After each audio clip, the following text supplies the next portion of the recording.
ఇప్పుడు కేసీఆర్ గారు ఉన్నప్పుడే కదా బిల్లులు రాంది, 317 జీవో హింసపెట్టింది, ఆర్థిక వ్యవస్థ కొల్లగొట్టింది, అప్పుల పాలైంది, బిగపట్టుకొని నడిపింది వాళ్ళు. లాస్ట్ మినిట్లో ఇక బిగపట్టుకొని నడిపింది తప్ప రైతాంగానికి ఏం చేసిండ్రో వాళ్ళకి తెలుసు కదా. ఇక్కడ ఉన్న ప్రజానీకంలో వీళ్ళ పట్ల సంపూర్ణమైన అవగాహన ఎందుకంటున్నా అంటే మళ్ళా ఓట్ల మూసి మీద కొట్లాడితే అంతకుముందు చేసిందే వీళ్ళు సారని చెప్పిండు. అందువల్ల వీళ్ళకి ఎవ్వరికి కాంగ్రెస్ పార్టీకి కానీ కేసీఆర్ కానీ విశ్వసించడానికి పై సిద్ధంగా లేరు. నువ్వు ఎంత గీ పెట్టినా అప్పట్లెక్క ఉద్యమం లెక్క టక్కన నమ్మి మోసపోవడానికి సిద్ధంగా లేరు.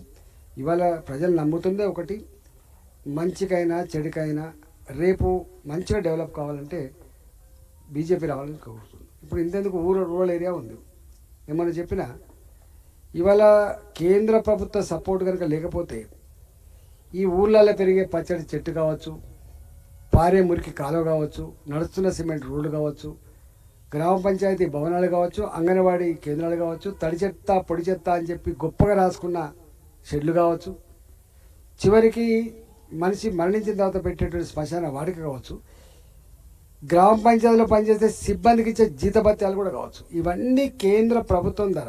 కేంద్ర ప్రభుత్వం అంటే ప్రజల డబ్బులు కేంద్ర ప్రభుత్వం ధర వస్తే తప్ప సాధ్యం కాలేదు. ఇవి ఇంతెందుకు మీరు ఆ రైతు వేదికలను కట్టిర్రు, అవి కూడా ఈ కేంద్ర ప్రభుత్వం నిధితో కట్టిండ్రు, ఉపాధి హామీ పైసలతో కట్టిండ్రు. అందువల్ల ఇక్కడ మొత్తం దివాళా తీయించారు, అప్పులపాలు అయిపోయింది. కాబట్టి అప్పులపాలు చేసింది కేసీఆర్, అప్పులపాలు అయింది అని చెప్పి హామీలను ఎక్కొడుతున్నది కాంగ్రెస్ పార్టీ. కాబట్టి ఇక వీళ్ళతో కాదని అర్థమైపోయింది, వీళ్ళు ఏం చేసినా వీళ్ళతో కాదు అని అర్థమైంది. చేస్తే భారతీయ జనతా పార్టీ మాత్రమే చేయాలి. ఇవాళ కేంద్ర ప్రభుత్వ అండదండలతో ఇది సుధలాంచాలని చెప్పి భావిస్తాను.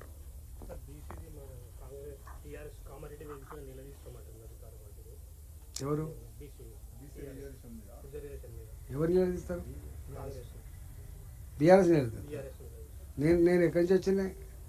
నేను ఏ పార్టీలో ఉండే ఆయన ఎందుకు వెళ్ళి వచ్చిండు? ఇవాళ ఆమె ఉండే మా సినిమా యాక్టర్ గారు విజయశాంతి గారు, వారు ఏ పార్టీలు ఉండే, వారు ఎక్కడి నుంచి వచ్చిండ్రు, నేను ఎక్కడి నుంచి వచ్చినా? ఇవన్నీ వాళ్లకు బీసీ అనే మాట ఎత్తే అర్హత వాళ్ళకు లేదు. వాళ్ళది మొత్తం కుటుంబ పార్టీ, గుర్తుపెట్టుకోండి. ఇంకెంతమంది మంత్రులున్నా, ఎంతమంది ఎమ్మెల్యేలు ఎంపీలున్నా ఉత్సవ విగ్రహాలు లెక్క ఉండాలని చెప్పి నేను అంటున్నాను, వాళ్ళే అంటున్నారు కదా. ఇంకా విచారణ జరిగితే, కాళేశ్వరం విచారణ జరిగితే ఇంజనీర్లు సైతం ఏమంటారు, ఫైనాన్స్ డిపార్ట్మెంట్ ఏమంటాడు, మాకేం తెలియదని అంత కేసీఆర్ గారే దీని రూపశిల్పి, కేసీఆర్ గారు నిర్ణయాలు తీసుకున్నాడు, కేసీఆర్ని అడుక్కోండి తప్ప మాకేం సమాధానం ఏంటంటే అర్థం చేసుకోండి. అందుకని ఆ పార్టీ ప్రజాస్వామ్యబద్ధంగా ఉండి వాళ్ళకి ఎస్సీలకు, ఎస్టీలకు, బీసీలకు మంచి ప్రాంతం ఇచ్చి ఉంటే ఈ పరిస్థితి వచ్చేది కాదు కదా. ఎంతమంది మంత్రులు? 18 మందిలో స్పీకర్లు, చైర్మన్లు అంతా 21 మంది చీఫ్ విప్లు. మొత్తం దాంట్లో బీసీలకు ఆనాడు వాళ్ళు ఇచ్చిన మంత్రివర్గం ఎంత తెలుసా? నలుగురే. దానికని నన్ను నిలగొట్టిండు, ముగ్గురే. తర్వాత ఏం నువ్వు ఉన్నప్పుడు అని ఇస్తే ఇవాళ అణగారిన వర్గాల కోసం ఆలోచించగలిగే ఏకైక పార్టీ బీజేపీ పార్టీ. గుర్తుపెట్టుకో. వాజ్పేయి గారు ప్రధానమంత్రి అయిండ్రు, ఒక missile man in India. Abdul Kalam చేసింది, ఒక మైనార్టీ బిడ్డని చేసింది దేశానికి రాష్ట్రపతి. మోడీ గారు వచ్చిండు సంపూర్ణమయ్యే మేయార్తోటి. ఎవరైండు రాష్ట్రపతి? ఒక దళిత బిడ్డ అయిండు, రామ్నాథ్ కోవింద్. దేశం ఎప్పుడు ఆలోచన చేయలే, ఒక ఆదివాసీ అడవి బిడ్డ ఈ దేశంలో రాష్ట్రపతి పదవి వస్తుందని చెప్పి నేను ఎక్స్పెక్ట్ చేసిందా? ఇచ్చింది. ఇలా రాష్ట్రాలలో మీరు చూడండి, కేంద్రంలో 70-71 మంది మంత్రులు ఉంటే 27-28 మంది మంత్రులు ఓబీసీలకు ఇచ్చిన చరిత్ర భారతీయ జనతా పార్టీ. అందుకని ఇంకా ఎస్సీల గురించి మాట్లాడినా, ఎస్టీల గురించి మాట్లాడినా, బీసీల గురించి మాట్లాడినా బీఆర్ఎస్ పార్టీకి ఏది రాదు.